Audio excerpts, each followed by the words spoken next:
Hello friend, मैं आनंद राज। आप सभी देखिए, बिहार यूनिवर्सिटी का आपका अप्रैल के मिड में एग्ज़ाम हो सकता है बीएड सेकेंड ईयर का सेशन 22-24 का। तो इसीलिए अब पढ़ाई में एकदम लग जाइए, ज़्यादा टाइम नहीं है। तो देखिए, आज हम कोर्स 8 नॉलेज एंड करिकुलम का वीवीआई क्वेश्चन करा दिए हैं। आज हम कोर्स 9 जो आपका असेसमेंट फॉर लर्निंग है उसका वीवीआई क्वेश्चन लेके आए। देखिए, आपको एक और चीज़ बता देते हैं कि बीएड सेकेंड ईयर का क्लास भी चल रहा है, तो कोई लोग क्लास करना है तो इस नंबर पर व्हाट्सएप करके क्लास के बारे में जानकारी ले सकते हैं। बहुत कम पेमेंट में आपको क्लास और नोट दोनों प्रोवाइड किया जाएगा। 9576002401 पर व्हाट्सएप करके आप जानकारी ले सकते हैं, या सिर्फ नोट्स लेना है इसी नंबर पर व्हाट्सएप कीजिएगा, आपको बता दिया जाएगा। कुछ पेमेंट करके आपको नोट्स प्रोवाइड करवा दिया जाएगा। कोर्स 8 से लेकर आपका जो मेथड है, फिर आपका 8 हो गया, 9 हो गया, 10, 11 सबका आपको प्रोवाइड करवा दिया जाएगा। समझ गए? तो C8 का वीवीआई क्वेश्चन करवा दिए हैं और C9 का लेकर आए हैं असेसमेंट फॉर लर्निंग का। तो चलिए हम लोग स्टार्ट करते हैं। देखिए, लिखा हुआ है BEd second year VVI question 2024 Bihar university Muzaffarpur, जो बाबा साहेब भीमराव अम्बेडकर मुजफ्फरपुर में जो यूनिवर्सिटी है। सेशन हो गया आपका 22-24। देखिए, कोर्स 9 का आपका नाम है असेसमेंट फॉर लर्निंग, जो 80 नंबर का आपका एग्ज़ाम होता है और इसमें 5 यूनिट में आपका 10 क्वेश्चन दिया जाएगा। समझे? और प्रत्येक यूनिट में 2-2 प्रश्न रहता है और एक एक प्रश्न का जवाब देना रहता है प्रत्येक यूनिट से। और एक क्वेश्चन आपका 16 नंबर का रहता है, तो 16 बचे 80, यानी 80 नंबर का पेपर होता है। 5 यूनिट में पूछा जाएगा और 3 घंटा टाइम मिलता है। तो देखिए, यूनिट 1 में कौन क्वेश्चन आपका इंपॉर्टेंट है, तो आइए हम लोग आते हैं। तो ये क्वेश्चन लिखा है पहला कि आकलन की संकल्पना को स्पष्ट करें, इसके विभिन्न लक्ष्यों और उद्देश्यों का वर्णन करें। बहुत वीवीआई क्वेश्चन है कि आकलन क्या है, समझे। बहुत इसका अर्थ परिभाषा है, उसका उद्देश्य वगैरह लिखना है, समझे।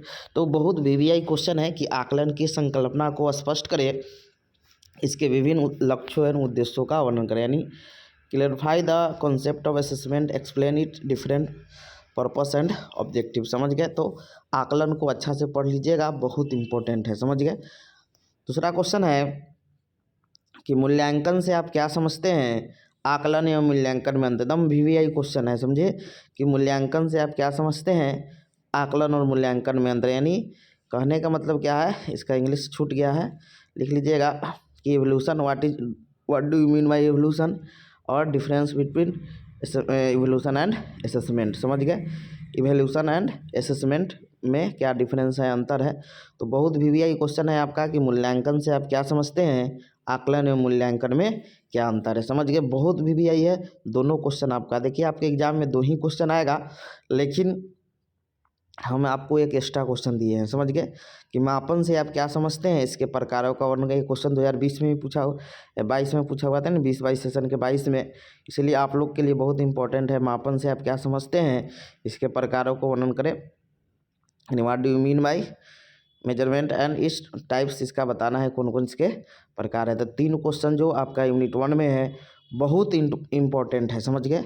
जो आकलन की संकल्पना को स्पष्ट करे, समझे, इसके विभिन्न लक्ष्य, एकदम बहुत वीवीआई है। आकलन मूल्यांकन दोनों एक ही जैसा है, लेकिन थोड़ा अंतर है और दोनों में डिफरेंस आप लोग देख लीजिएगा। समझ गए? फिर है कि मापन से आप क्या समझते हैं, इसके प्रकारों का, ये भी बहुत इंपॉर्टेंट है, इसको भी देख लीजिएगा। समझे? अब आते हैं हम लोग यूनिट 2 में।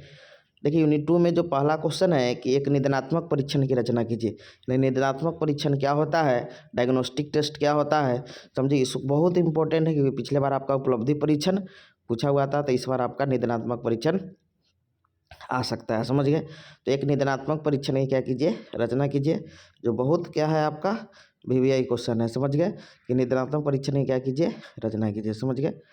आगे क्वेश्चन है आपका कि ब्लूम का शैक्षिक उद्यानी, ब्लूम टेक्सोनॉमी आप लोग पढ़े होंगे, जिसमें 3 पक्ष बताए हैं सीखने के, यानी अधिगम के, सीखने का। तो ब्लूम के शैक्षिक उद्देश्यों का वर्गीकरण कीजिए, यानी educational objectives of Bloom taxonomy. यानी ब्लूम ने जो 3 दिया है आपका, कॉग्निटिव, साइकोमोटर और आपका इफेक्टिव है, यानी मनोक्रियात्मक, संज्ञानात्मक और भावात्मक पक्ष। 3 पक्ष आपको बताए हुए हैं।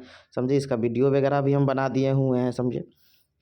और तो इसको अच्छा से पढ़ लीजिएगा। ब्लूम का इसमें क्वेश्चन दे देता है कि आकलन के संज्ञानात्मक, भावात्मक, क्रियात्मक पक्षों को लिखे। तो वही चीज़ है, ब्लूम टेक्सोनॉमी का ही वर्णन करना है आपको। समझ गए? तो ब्लूम के शैक्षिक उद्देश्यों का वर्गीकरण कीजिए, बहुत वीवीआई क्वेश्चन है। समझ गए? आगे हम लोग आते हैं, एक्स्ट्रा में क्वेश्चन दिए हुए हैं कि परीक्षण हेतु विभिन्न प्रकार के प्रश्नों का वर्णन करें। अथवा क्वेश्चन इसी को ऐसे भी पूछ सकता है कि अति लघुतरीय, लघुतरीय तथा निबंध प्रकार के प्रश्नों का वर्णन करें। या इसी में क्वेश्चन ऐसे भी पूछ सकता है कि वस्तुनिष्ठ, यानी जो ऑब्जेक्टिव टाइप क्वेश्चन होता है, या एक नंबर वाला जो होता है फिल इन द ब्लैंक्स, या मैच करने वाला, समझे, या आपका एमसीक्यू जैसा क्वेश्चन होता है वो वस्तुनिष्ठ प्रश्न होता है, समझ गए।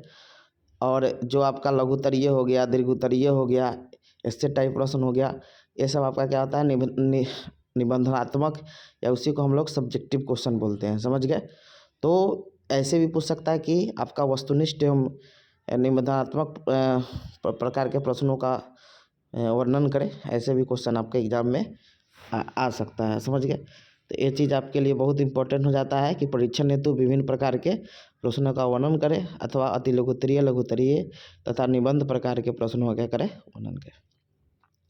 आगे आते हैं हम लोग यूनिट 3 में। तो यूनिट 3 में आपका पोर्टफोलियो और सतत व्यापक मूल्यांकन बहुत इंपॉर्टेंट है, समझ गए। तो क्वेश्चन है कि आकलन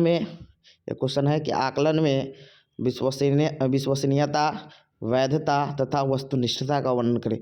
बहुत वीवीआई क्वेश्चन है, परीक्षण में दे दे। तो आकलन में विश्वसनीयता, वैधता तथा वस्तुनिष्ठता का क्या करें, वर्णन करें, समझ गए। यानी what is the validity and objectivity in assessment डिस्कर्स, यानी आकलन में विश्वसनीयता क्या होता है, वैधता क्या होता है और वस्तुनिष्ठता क्या है, इसके बारे में लिखना है। छठा क्वेश्चन है कि सतत व्यापक मूल्यांकन से आप क्या समझते हैं। इसी को हम लोग कहते हैं कंटिन्यूअस कंप्रहेंसिव एंड एवोल्यूशन, यानी CCEC को बोला जाता है, समझे। सतत व्यापक मूल्यांकन आपका बहुत इंपॉर्टेंट है, समझ गए। आपका क्या है कि बहुत इंपॉर्टेंट है सतत व्यापक मूल्यांकन। तो इसको अच्छा से देख लीजिएगा कि सतत व्यापक मूल्यांकन क्या है, समझ गए। फिर उसके बाद एक्स्ट्रा में आपका क्वेश्चन दिए हैं कि पोर्टफोलियो के अर्थ क्षेत्र में प्रयोग का वर्णन करें, यानी पोर्टफोलियो का क्या अर्थ है, उसका क्षेत्र क्या है, समझो, प्रयोग का वर्णन करना है। तो इतना क्वेश्चन आप यूनिट 3 में देख लीजिएगा, आपका क्या हो जाएगा, इससे अच्छा नंबर आ जाएगा, समझ गए।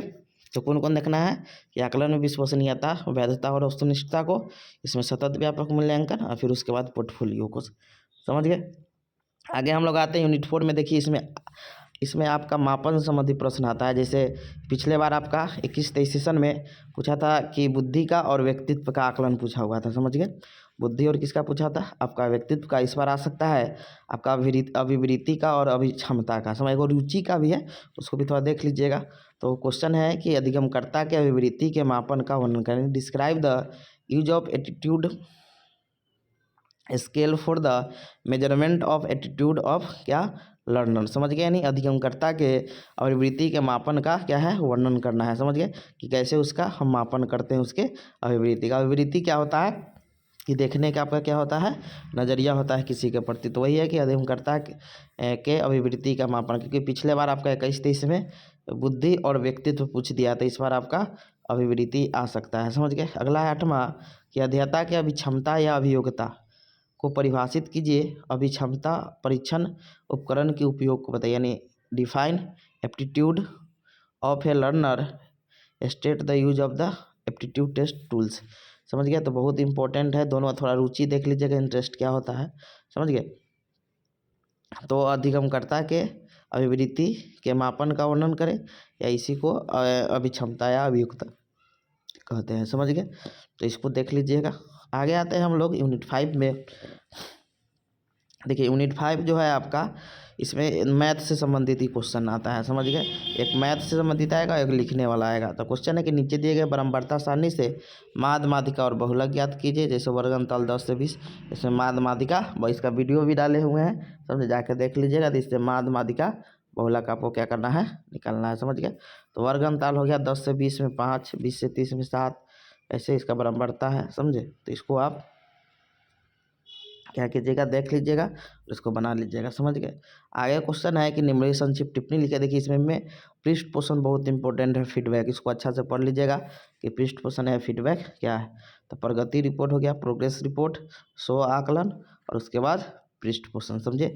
जो पृष्ठ पोषण क्या है आपका, इसमें सबसे इम्पोर्टेंट है, इसको अच्छा से आप लोग पढ़ लीजिएगा, समझ गए। और जिनको नोट्स लेना है फिर से बता देते हैं, क्लास भी चल रहा है ऑनलाइन 7 बजे शाम में, समझे। गूगल मीट पर क्लास होता है, जिनको पढ़ना है तो इस नंबर पर व्हाट्सएप करके क्लास की ज़्यादा आपको टाइम नहीं है, इसलिए क्लास में पढ़िएगा, याद रहेगा 9576002401 पर आप व्हाट्सएप करके क्लास के बारे में जानकारी या सिर्फ नोट्स लेना है तो आप नोट्स के बारे में जानकारी ले सकते हो। कुछ पेमेंट करके आपको नोट्स और क्लास प्रोवाइड करवा दिया जाएगा, समझ गए।